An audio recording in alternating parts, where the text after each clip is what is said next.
Hi hello welcome to బూస్ 360. నేను మీ మురళీ రాపల్లి.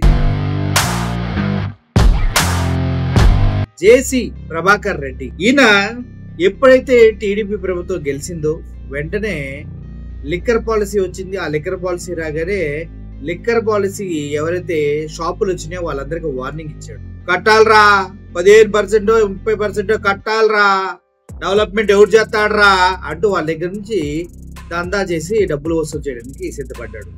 ఆ తర్వాత చుట్టుపక్కల ప్రాంతాల్లో ఎన్ని బిజినెస్లు ఉంటే అన్ని బిజినెస్ని సొంతం చేసుకోవడానికి ట్రై చేస్తున్నాడు. గతంలో ఆయన బస్సులు ఆపేశారని అదని ఇదని ఏదేదో చేస్తున్నాడు. అసలు తాడిపత్రిలో చేసి చేస్తున్న అక్రమాలు అన్ని ఇన్ని కాదు. ఎవరిని పెడితే వాళ్ళని ఎక్కడ పెడితే అక్కడికి వెళ్ళి ఆయన ఇష్ట ప్రకారం జరగాలి, లేదంటే బూతులతో బెదిరింపులతో ఇష్టానుసారంగా ఓగటం ఆయన సొంతం అయిపోయింది. ఇప్పుడు అందరూ ఆయన చూసి బెదిరిపోవాలి. ఏంటి ఆ వయసులో కూడా ఎంత ఏజ్ అయింది, దగ్గర 70కి దగ్గరలో ఉన్నారు. అయినా కూడా ఈయన అందరు చూసి భయపడాలి, ఈయనకేదో సాధించాలి, సంపాదించిందంతా ఏదో కట్టకట్టుకొని పోవాలా అన్న ఆలోచనలో ఉన్నారా ఏంటో నాకైతే అర్థం కావట్లేదు. ఆయన ఆలోచన ఏదైనప్పటికీ కూడా ఎస్పీ రోహిత్ కుమార్ చౌదరి అంటే ఈయన్ని పళ్ళు కొరుకుతూ వార్నింగ్ ఇస్తున్నాడు. చేస్తావరా, రారా, ఇదిరా అని. అంటే వచ్చే బుధవారం రోజున నీకు తాడో పేడో తెలుసుకుంటా, నేను సిద్ధం అంటూ ఈ 70 ఏళ్ల వృద్ధుడు ఎస్పీకి సవాల్ చేస్తున్నాడు. అంటే ఏంటి, అధికార బలమా లేకపోతే ఏంటి అని అందరూ అడుగుతూ ఉన్నారు. కానీ జేసీ ప్రభాకర్ రెడ్డి ఆల్రెడీ అక్కడ ఉన్నటువంటి చాలా చాలా చాలా అక్రమాల్లో ఇన్వాల్వ్ అయ్యారు. పెద్దారెడ్డిని కూడా తన ఇంటికి వెళ్లకుండా ఆపేస్తూ పోలీసులతో ఏదో రౌడీజం చేస్తూ ఉన్నాడు. ఆయన వస్తే ఏదో తాడిపత్రిలో పెద్ద ఘోరాలు జరిగిపోతాయి, ఇంట్లో ఉండడానికి లేదు, పోలీసులు మేము కాపాడలేము, ఏదేదో చెప్తూ ఉన్నారు. అంటే ఎవరి నుంచి కాపాడలేరు పోలీసులు?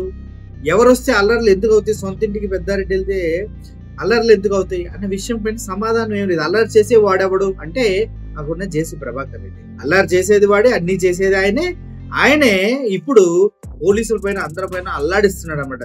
అసలు ఏఎస్పీ రోహిత్ కుమార్ చౌదరిని అసలు మామూలుగా మాట్లాడుతున్నా. ఆయన ఎంత అసలు బెదిరిస్తాడు ఆయన ఏజ్కి బెదిరిస్తే ఎవరు భయపడతారో అర్థం కావట్లేదు. అంటే బ్యాక్గ్రౌండ్ సపోర్ట్ ఉంది, ఫోటో పెరుగుతూ ఉంది, లేదంటే ఈయనకి ఎంత ముందు ఉన్నటువంటి ఫ్లాష్ బ్యాక్లు చూసి అందరూ భయపడతారని భ్రమలో ఆయన ఉన్నట్టున్నాడు. పాపం మహా అయితే లింగలింగ్ అంటే 5-10 సంవత్సరాల జీవితం, దీంట్లో ఇంకేం సాధించారని ఈయనంత తాపత్రపడుతున్నారు అంటూ వైఎస్ఆర్సీపీ వాళ్ళు మాట్లాడుతూ ఉన్నారు.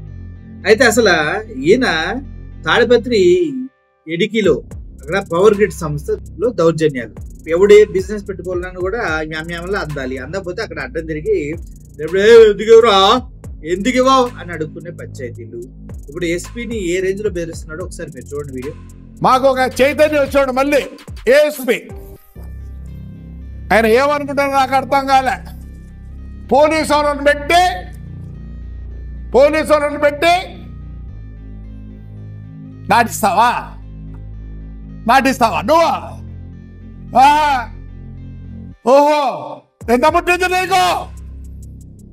నువ్వు ఒక చైతన్య ట్రైనింగ్ లో బాగున్నాడు. ట్రైనింగ్ తర్వాత చెడిపోయినాడు. నువ్వు ఇప్పుడు నుంచి మొదలు పెట్టావు. ఎంత పరిహారం నీకు వచ్చింది? ఏమనుకుంటున్నావు? పోలీసు వాళ్ళని పెట్టి టవర్ వేపిస్తావా? చూద్దాం, బుధవారం చూద్దాం. జీవో నంబర్లు తెచ్చి మాకు హక్కు ఉంది, మా రైతాంగానికి హక్కు ఉంది.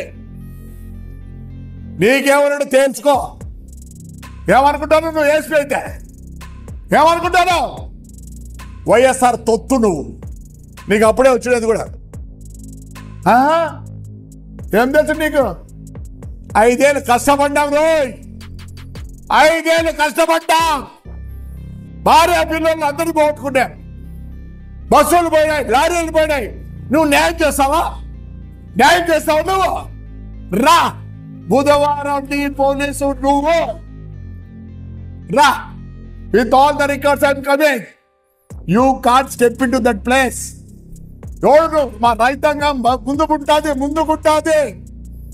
ఛాలెంజ్. నువ్వు పోలీస్ ఆఫీసర్ కదా, చెయ్యి. నువ్వు అడ్డుకో, నీ పోలీసు బలగం తెచ్చి. బుధవారం ప్రతి రైతు వస్తాడు, ప్రతి ఒక్కరు వస్తారు. పెట్టుకో నీ 303లో స్టెన్ గన్లో పెట్టుకో. ఏఎస్పీ రోహిత్ కుమార్ రెడ్డిని ఈ రేంజ్ లో బెదిరిస్తున్నాడంటే సామాన్యుల పరిస్థితి ఏంటి ఆలోచించండి ఒకసారి. పెద్దారెడ్డి ఇంటికి రానియుడు, దగ్గరలో ఏదైనా బిజినెస్ లో లిక్కర్ షాప్ ఉంటే కమిషన్ ఇంటికి రావాల్సిందే. తాడిపత్రి ఆయన డెవలప్ చేస్తాడంట. ఎలా డెవలప్ చేస్తాడు? పార్టీ ఫండ్ కదా చేయదా? ప్రత్యేకంగా ఎమ్మెల్యేలు కమిషన్ అడుక్కొని తీసుకొని డెవలప్ చేస్తాడా? ఇంతకాలం ఎందుకు చేయలేదు మరి?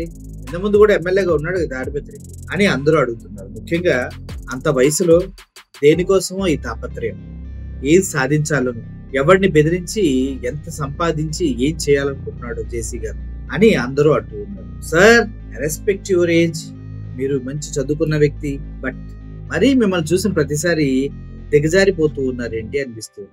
అది నా పర్సనల్ ఫీలింగ్. మీరు దిగజారకుండా ఉన్నతంగా గొప్పగా ఉండాలని ఇలా బహిరంగంగా లిక్కర్ షాపుల దగ్గర నుంచి డబ్బులు అడుక్కోవడాలు, ఇలా ఆన్లైన్ బెదిరించడాలు, ఇవన్నీ మానుకుని శేష జీవితం అన్న ప్రశాంతంగా జీవించాలని కోరుకుంటూ సెలవు తీసుకున్నా. Thank you for watching this video. Murali signing up. Thank you so much.